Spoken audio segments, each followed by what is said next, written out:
பத்திரிகை சகோதர சகோதரிகளுக்கு எனது வணக்கத்தை தெரிவித்துக் கொண்டு, அதாவது 2011 முதல் 2021 வரை ஆட்சியில் இல்லாத விரக்தியிலே திராவிட முன்னேற்றக் கழகம் 2021ஆம் ஆண்டு தேர்தலுக்கு முன்பாக 500க்கும் மேற்பட்ட சாத்தியமில்லாத வாக்குறுதிகளை அள்ளி வீசி 2021 ஆட்சிக்கு வந்து 4.5 ஆண்டு காலம் முடிந்த பிறகும் அதில் 20% வாக்குறுதிகளை கூட நிறைவேற்ற முடியாமல் மக்களை ஏமாற்றி கொண்டிருக்கிறது. குறிப்பாக பார்த்தீங்கன்னா இதில் வந்து யாருமே வந்து விடப்படவில்லை. மாணவர்கள், இளைஞர்கள், பெண்கள், தொழிலாளர்கள், செவிலியர்கள், ஆசிரியர்கள், மருத்துவர்கள், துப்புரவு பணியாளர்கள், எல்லா செக்டாருமே, ஒரு செக்டார் விடாமல் எல்லா செக்டாரில் உள்ள மக்களுமே பாதிக்கக்கூடிய ஒரு ஆட்சியாக இந்த ஆட்சி நடைபெற்று கொண்டு வருகிறது.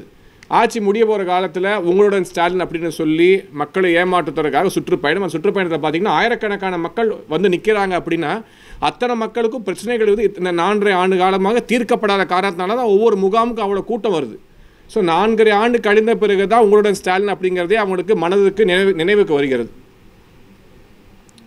மாணவர்களுக்கு பொதுவாக பார்த்திங்கன்னா கல்வி கடன் ரத்து அப்படின்னு சொல்லி வாக்குறுதி எண் 159 கல்வி கடன் ரத்து பண்ணுறோம் அப்படின்னு சொல்லி ஒரு பொய்யை வந்து அள்ளி வீசியிருந்தாங்க. ஆசிரியர்களுக்கு குறிப்பாக இந்த டெம்பரரியாக இருந்த டீச்சர்ஸுக்கெல்லாம் அவங்களோட ஜாப் பர்மனண்ட் அப்படின்னு சொல்லி வாக்குறுதி எண் 181 அதன் அடிப்படையில் உறுதி செய்வோம் அப்படின்னு சொல்லியிருந்தாங்க. கவர்மெண்ட் ஜாப் 3.5 லேக் 3 லட்சம் அரசு பணியிடங்கள் நிரப்பப்படும் அப்படின்னு சொல்லி இளைஞர்களுக்கெல்லாம் வேலை வாய்ப்பு உருவாக்குவோம் அப்படின்னு சொல்லி ஒரு வாக்குறுதி அள்ளி வீசியிருந்தாங்க. நியூ பென்ஷன் ஸ்கீம் மாற்றப்பட்டு ஓல்டு பென்ஷன் ஸ்கீம் திரும்ப நிலவைக்கு வரும் அப்படின்னு சொல்லி ஒரு பொய்யை வந்து பரப்பியிருந்தாங்க. ஸோ இது எதுவுமே நடைமுறைக்கு வரவில்லை. ஆனால் மக்களுக்கு என்ன கிடச்சிச்சுன்னா வாக்குறுதியாக கொடுக்காத சொத்து வரி உயர்வு, பால் விலை உயர்வு, பஸ் கட்டண உயர்வு, மின் கட்டண உயர்வு, எதெல்லாம் வாக்குறுதியாக கொடுக்கலையோ அதை மட்டும்தான் மக்கள் உயர்த்தினாலே தவிர மக்களோட வாழ்வாதாரம் உயரவில்லை. ஸோ இதையெல்லாம் கண்டித்து, இதை மட்டும் கண்டிக்காமல், இதெல்லாம் பொதுவான பிரச்சனைகள், இதையும் தாண்டி பாரதிய ஜனதா கட்சியின் சார்பிலே 2026 தேர்தல் என்பது தமிழக மக்களை இந்த விடிய ஆட்சியிலிருந்து மீட்க வேண்டும் என்பதற்கான ஒரு மிக முக்கியமான தேர்தல். அதன் அடிப்படையிலே ஒவ்வொரு சட்டமன்றத்திலும், ஏன்னா பிரச்சனைகள் என்பது மாநில அளவில் எடுத்தால் பிரச்சனை கை மட்டும் பத்தா, ஏன்னா ஒவ்வொரு சட்டமன்றத்திலும் அத்தனை பிரச்சனைகள் இருக்கின்றன. ஸோ மக்கள் பிரச்சனையை முன்னிறுத்தி மக்களுடன் பாஜக என்கின்ற ஒற்றை கொள்கையோடு களத்தில் இறங்கி, ஒரு உதாரணத்துக்கு எடுத்துக்கிட்டிங்கன்னா காஞ்சிபுரம் பகுதியில் கால்வாய் அமைக்கிறேன் அப்படின்னு சொல்லி, மழை வடிநீர் கால்வாய் அமைக்கிறேன்னு சொல்லி ஒரு 4 கிலோமீட்டர் சுற்று பரப்பளவுக்கு தோண்டி போட்டாச்சு. தோண்டி போட்டதோடு சரி, எந்த வேலையும் நடக்கவில்லை. மழைக்காலம் வரப்போகிறது. மக்கள் மிகுந்த அவதிக்கு ஆளாக இருக்கிறார்கள். ஆனால் இந்த அரசாங்கம் அதை பற்றி எந்த கவலையும் எடுக்கவில்லை. மக்கள் வந்து மிகவும் பாதிக்கப்பட்டு வருகிறார்கள்.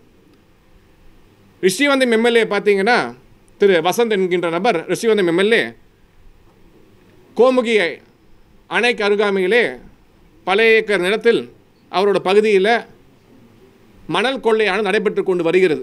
மக்கள் தொடர்ச்சியாக, ரிஷிவந்தம் பகுதி மக்கள் தொடர்ச்சியாக புகார் அளித்து கொண்டு வருகிறார்கள். யாருமே நடவடிக்கை எடுக்கவில்லை.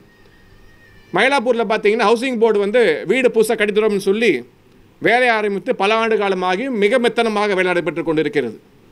அந்த வீடெல்லாம் தீப்பெட்டி சைஸில் 200 ஸ்கொயர் ஃபீட்டுக்கு குறைச்சிட்டாங்க. அங்கேயும் மக்கள் புலம்பிக் கொண்டு இருக்கிறார்கள்.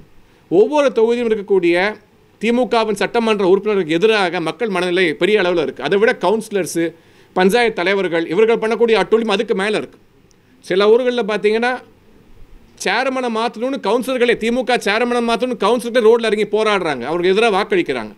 இவ்வளோ பிரச்சனைகள் இருக்கக்கூடிய தமிழகத்தின் 234 சட்டமன்ற தொகுதியிலும் திராவிட முன்னேற்றக் கழகத்தை எதிர்த்து அக்டோபர் 10ஆம் தேதி துவங்கி நவம்பர் 30ஆம் தேதி வரையிலே பாஜக சார்பில் அந்தந்த சட்டமன்றத்தில் மக்களை திரட்டி மாபெரும் மக்கள் ஆர்ப்பாட்டமாக நடைபெற முடிவு செய்யப்பட்டுள்ளது.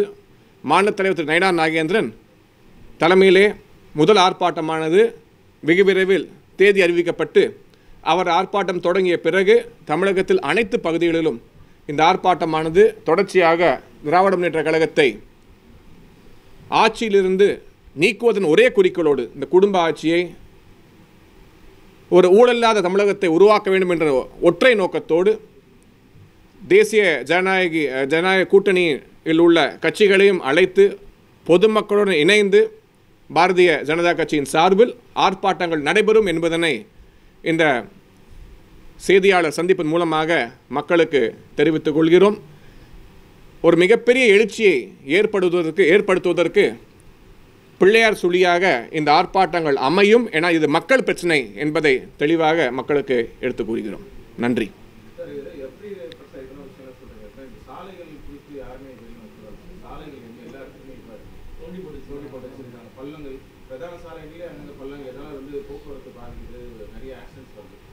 சார், அதுதான் இப்போ சொல்லிட்டு இருந்த விஷயம். இப்போ காஞ்சிபுரத்தில் வந்து ஒரு எக்ஸாம்பிளுக்காக நான் சொன்னேன். மழைநீர் வடிகால் வாய்க்காக 4 கிலோமீட்டர் தோண்டப்பட்டு இது வரைக்கும் எந்த நடவடிக்கையும் எடுக்கவில்லை. இதே போல் சென்னை உட்பட பிரதான சாலைகளிலே பார்த்தீங்கன்னா குண்டு குழியுமாக இருக்குது. ரோடு ஆக்சிடென்ட் அதிகம் நடக்கக்கூடிய மாநிலம் இதுதான் தமிழகம் தான். அது ரோடு ஆக்சிடென்ட் டெத்து அதிகமாக நடக்கக்கூடிய மாநிலம் தமிழகம் தான். இங்கே ரோடு சேஃப்டி எதனால் மோசமாக இருக்குன்னா, இந்த ரோடை சரி செய்யாத காரணத்தினால குண்டு குழியில் பைக்கில் போகிறவங்க விழுந்து அடிப்பட்டு இறப்பது மிக அதிகமாக இருந்து கொண்டு வருகிறது.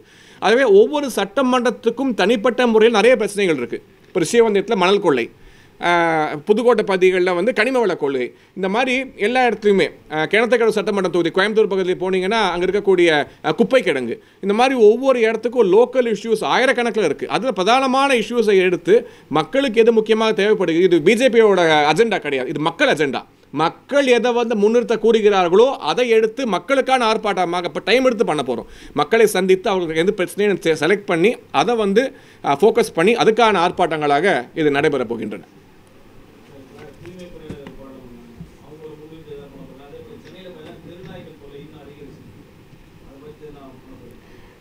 நிச்சயமாக இந்த தூய்மை பணியாளர்களுக்கான பிரச்சனை என்பது தேர்தல் வாக்குறுதியாக அளிக்கப்பட்டு கூட அவர்களை எப்படி வந்து இந்த திமுக அரசாங்கம் குண்டுக்கட்டாக தூக்கி எறிந்தது என்பது அனைவரும் அறிந்த ஒரு விஷயம்தான். அவர்கள் எவ்வளோ ஒரு மோசமான நடவடிக்கைகளுக்கு உள்ளாக்கி அவர்களை வந்து அசிங்கப்படுத்துகிறாங்க திமுக அப்படிங்கிறது யாருமே மறக்க முடியாது. அவர்களுக்கான குரலாகவும் பாஜக இருக்க போகின்றது. ஒவ்வொரு செக்டாரும் பாதிக்கப்பட்டிருக்காங்க. மருத்துவர்கள் பாதிக்கப்பட்டிருக்காங்க, செவிலியர்கள் பாதிக்கப்பட்டிருக்காங்க, ஆசிரியர்கள். இந்த ஆட்சி வந்து அமைவதற்கு மிக முக்கியமான காரணமாக இந்த ஜாக்டோஜியோ முதற்கொண்டு நீங்கள் திமுக எதிராக இருக்கிறார்கள். ஒவ்வொருவரோட குரலாக பாஜக இருக்கும். ஒவ்வொரு செக்டாருக்காகவுமே இந்த ஆர்ப்பாட்டங்களானது பாஜகவின் சார்பில் நடத்தப்படும்.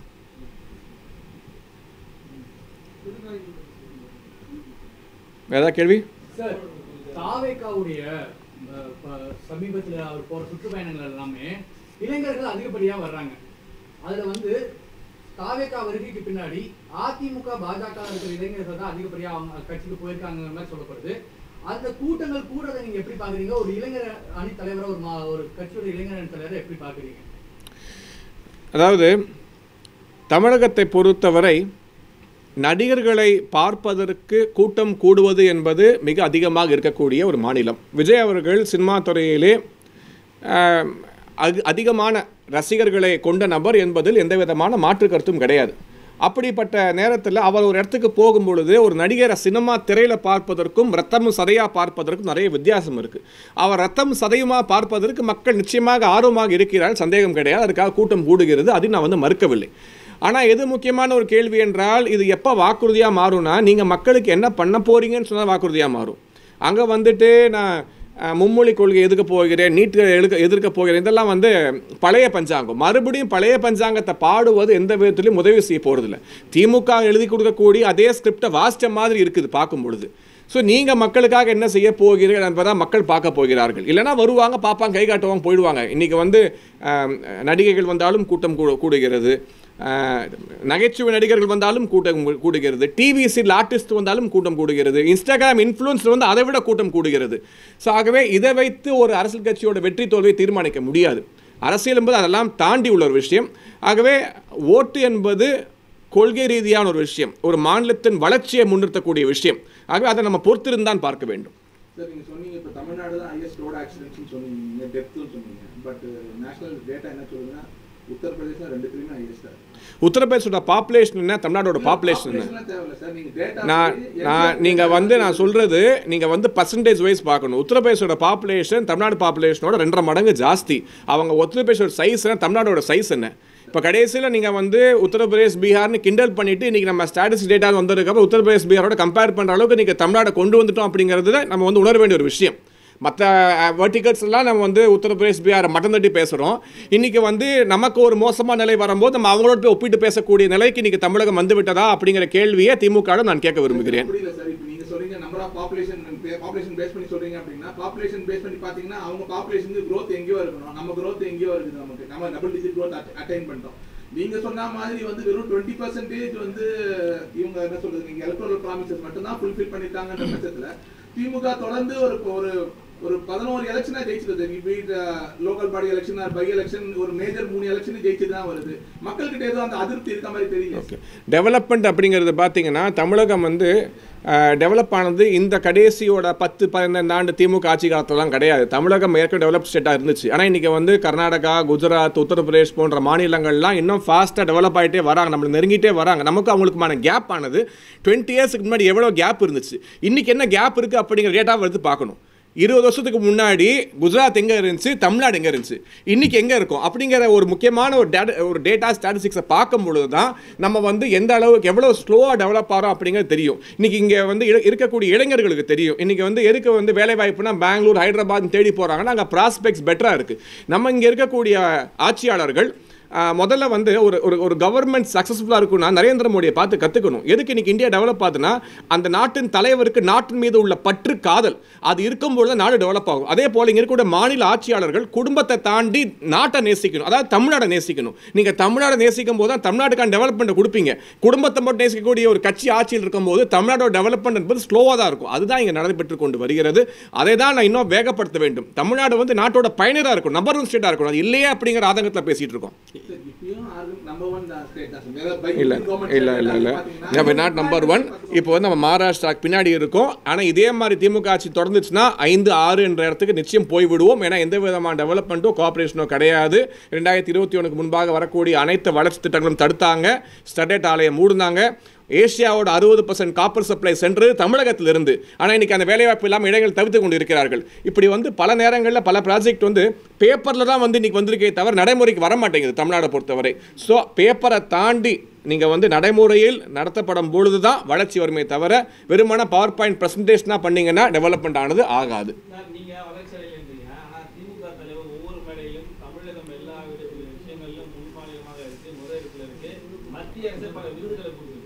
நீங்கள் வந்து அவர் முன் மாநிலமாக இருக்குன்னு கூறி தான் ஆக வேண்டும், வேறு வழி கிடையாது. இப்போ எஜுகேஷன் டேட்டா ஒரு உதாரணத்துக்காக நம்ம எஜுகேஷன் எடுத்துக்கலாம். ஒரு உதாரணத்துக்காக நான் சொல்கிறேன், ஒரு உதாரணத்துக்காக எஜுகேஷன் எடுத்துக்கலாம். எஜுகேஷன் வெர்டிக்கலில் தமிழகம் வந்து சில வெர்டிக்கல்ஸில் முன்னாடி இருக்காங்க. எப்படி முன்னாடி இருக்காங்கன்னா தமிழகத்தில் இருக்கக்கூடிய மாணவர் எண்ணிக்கையில் 60% மாணவர்கள் கவர்மெண்ட் ஸ்கூலில் படிக்கிறாங்க. ஏஎஸ்இஆர்னு ஒரு டேட்டா இருக்குது. அந்த டேட்டா ஆன்லைனில் அவைலபிளாக இருக்குது. அந்த ஏஎஸ்இஆர் டேட்டாவில் பார்த்தீங்கன்னா இந்த தமிழகத்தில் இருக்கக்கூடிய அரசு பள்ளிகளில் படிக்கக்கூடிய மாணவர்கள் பிரதானமாக உயர்கல்வி படிக்கக்கூடிய மாணவர்கள் கூட பேசிக் அரித்மெட்டிக்ஸ், பேசிக் மேத்ஸ் கூட இன்றைக்கி செய்ய முடியாத அளவில் தான் இருக்காங்க. ஆனால் எப்படி தமிழ்நாடு இவ்வளோ தூரம் அவார்டு வாங்குது, மெடல் வாங்கினா இந்த 40% படிக்கக்கூடிய பிரைவேட் இன்ஸ்டிடியூஷன்ஸ், அதாவது திமுக போன்ற நபர்கள் நடத்தக்கூடிய பிரைவேட் இன்ஸ்டிடியூஷன்ஸில் குவாலிட்டி ஆஃப் எஜுகேஷன் அதிகமாக இருக்குது, அதிக ஃபீஸ் வாங்குறாங்க. ஆனால் கவர்மெண்ட் ஸ்கூல் ஸ்டூடெண்ட்ஸோட குவாலிட்டி ஆஃப் எஜுகேஷன் ரொம்ப மோசமாக இருக்குது. அதுக்கு தான் மத்திய அரசாங்கம் NEP கொண்டு வரும்னு சொல்கிறாங்க. இப்போ NEP கொண்டு வரும்போது ஸ்டாண்டர்ட் எஜுகேஷன் எல்லாத்துக்கும் ஒரே மாதிரியான கல்வி. அப்படி நீங்கள் ஒரே மாதிரியான கல்வி வந்துச்சுன்னா அதிக கட்டணம் வசூலித்து பிரைவேட் இன்ஸ்டிடியூஷன் மட்டும் டெவலப் ஆக முடியாது, எல்லா மாணவர்களும் டெவலப் ஆக முடியும். இதுக்காக தான் NEP வேணும் அப்படின்னு கூறுகிறோம். இதுக்காக தமிழகத்தில் நவோதயா பள்ளிகள் வேணும் என்று கூறுகிறோம். இதெல்லாம் ஏன் திமுக எதுக்குது அப்படிங்கிறதுக்கான பதில் அவங்க கூற வேண்டும். 40% பிரைவேட் இன்ஸ்டிடியூஷனால தான் தமிழ்நாடு அதிக விருதுகள் வாங்குதுன்னு சொல்றீங்க. தமிழ்நாட்டுடைய அரசு பள்ளிகளில் படிக்கிற மாணவர்கள் வெளிநாடுகளில் தமிழ்நாடுடைய திட்டங்கள் மூலமா பிளேஸ் ஆகுறாங்க. இன்னொன்று IIT, IIM போன்ற நிறுவனங்களில் ஸ்டூடெண்ட்ஸ் வந்து பிளேஸ் ஆகுறாங்க. எஜுகேஷனும் சரி, வேலை வாய்ப்புலையும் பர்சன்டேஜ் அகேன்ஸ்ட் கவர்மெண்ட் இன்ஸ்டிடியூஷனுக்கும் பிரைவேட் இன்ஸ்டிடியூஷனுக்கும் percentage of students getting placed என்ன அப்படிங்கிற கேள்வி இருக்குல்ல. உங்கள் பிரைவேட் இன்ஸ்டியூஷன் எத்தனை பேருக்கான அந்த வேலை வாய்ப்புகள் உருவாகிறது, கவர்மெண்ட் இன்ஸ்டியூஷன் இருக்கவங்க எத்தனை பேருக்கான வேலை வாய்ப்பு உருவாகிறது. கவர்மெண்ட் இன்ஸ்டியூஷனில் எல்லாருக்கும் ஒரே மாதிரியான சமமான கல்வி வேணும் நாங்கள் கூறுகிறோம். நீங்கள் ஒருத்தங்களுக்கு பெட்டர் எஜுகேஷன், ஒருத்தங்களுக்கு மோசமான எஜுகேஷன், எல்லாருக்கும் ஒரே மாதிரி தரமான கல்வியை கொடுப்பதில் என்ன ஒரு கஷ்டம்? கேள்வியாக தான். ஒரே மாதிரியான தரமான கல்வியை கொடுப்பதில் திமுகக்கு என்ன பிரச்சனை இருக்குது? NEP மூலமாக ஒரு ஸ்டாண்டர்ட் எஜுகேஷன் எல்லாருக்கும் வரப்போகிறது, அதில் என்ன பிரச்சனை அப்படிங்கிற கேள்வி கேட்குறோம்.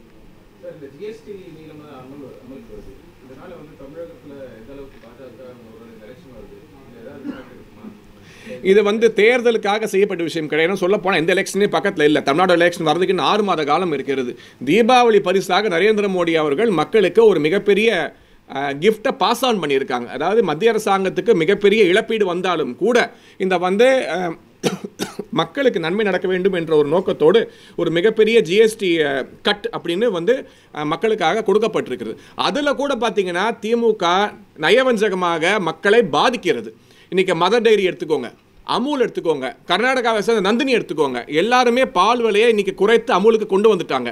ஆனால் தமிழகத்தை பொறுத்தவரை இன்று பேஸ் பிரைஸை இன்க்ரீஸ் பண்ணி தமிழகத்தில் பிரைஸ் கட்ட மக்களுக்கு பயன்பெறும் விதமாக தமிழக அரசாங்கம் செய்யவில்லை.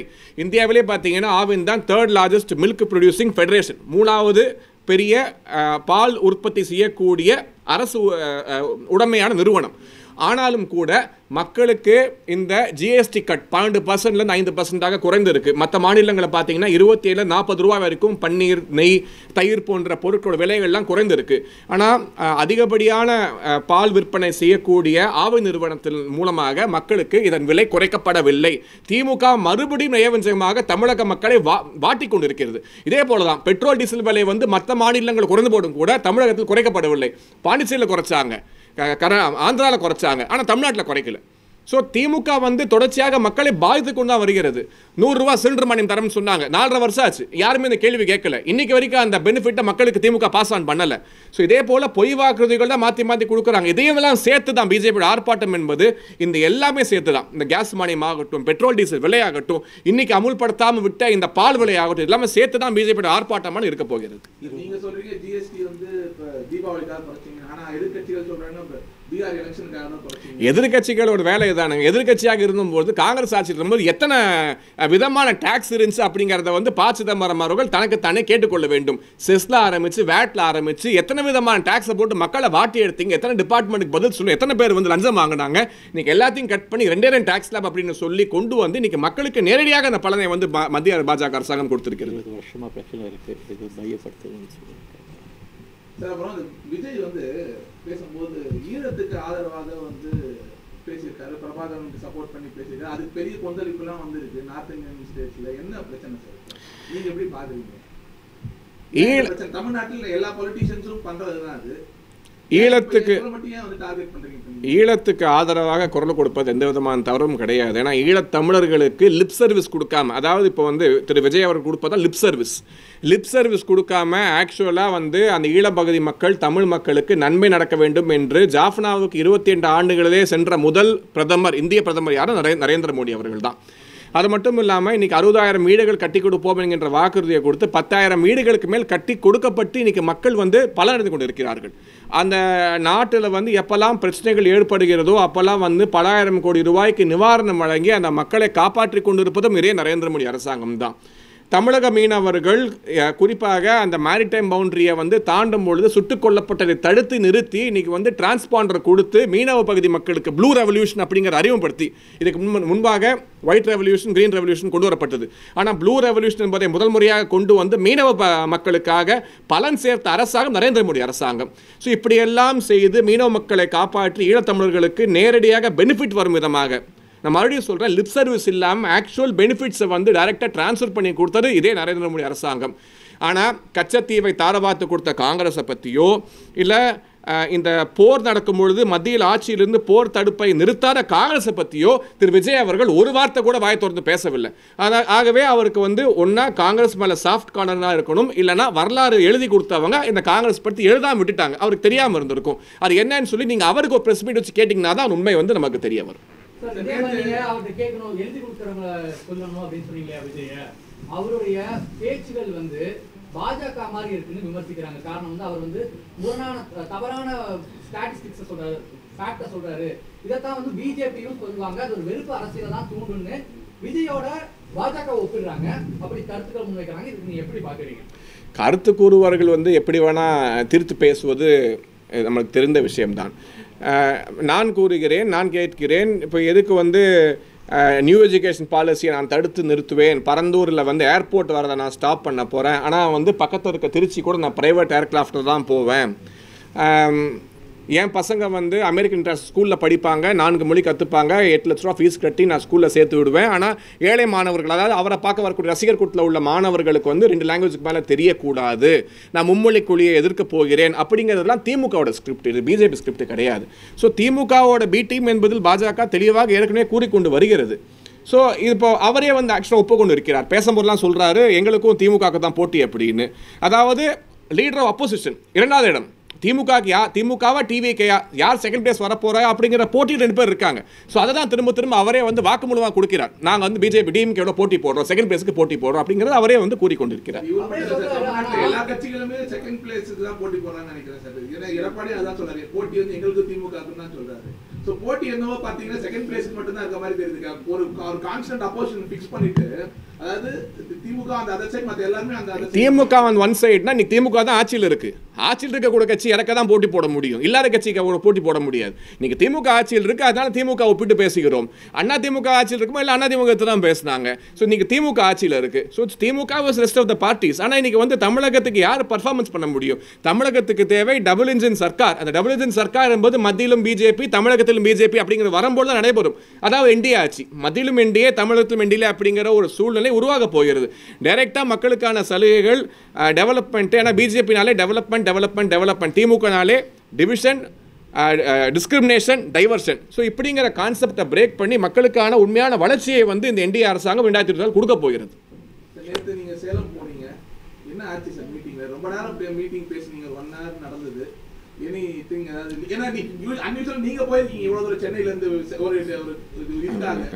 நேற்று வந்து பாரதிய ஜனதா கட்சியின் சார்பிலே, இளைஞரணியின் சார்பிலே ஒரு மிகப்பெரிய மேரத்தான் போட்டி, குறிப்பாக போதை பழக்கத்துக்கு எதிராக. ஏன்னா தமிழகம் வந்து போதையின் பிடியில் இருந்து கொண்டு வருகிறது. ஸோ போதை பழக்கத்துக்கு எதிராக ஒரு மிகப்பெரிய மேரத்தான் போட்டி நடைபெற்றது. ஸோ அதில் பங்கு பெற்றுவிட்டு 2 கூட்டணி கட்சியின் தலைவர்கள், அதாவது தமிழக பாஜகவின் தலைவரான நயினார் நாகேந்திரன் அவர்களும், ஏடிஎம்கே கட்சியின் பொதுச் செயலாளர் அண்ணன் திரு எடப்பாடி பழனிசாமி அவர்களும் மரியாதை நிமித்தமாக சந்தித்து பேசிக் கொண்டிருக்கிறார்கள். இன்னைக்கு அறிவாலயத்தில் பார்த்தீங்கன்னா பொழுதுக்கும் காங்கிரஸ் பிரசிடென்ட் போகிறாங்க, வைகோ போகிறாரு. ஆனால் அவங்கெல்லாம் போகும்போது இருக்கக்கூடிய இதை விட இன்னைக்கு என்டிஏ லீடர் சந்தித்து பேசினாங்கன்னா அது நியூஸ் ஆகுது தான். ஏன்னா என்டிஏ மேல் இருக்கக்கூடிய ஒரு பதற்றம் இன்னைக்கு திமுகவுக்கு உடனே அதை வந்து மிகப்பெரிய செய்தியாக பார்க்கிறார்கள். இல்லை வேற எதுவுமே இல்லை, வந்து nothing to read between the lines. இது ஒரு சாதாரணமான சந்திப்பு. 2 தலைவர்கள் வந்து பார்த்து நலம் விசாரித்து கொண்டு பேசிக்கொண்டார்கள். ஓகே, நன்றி.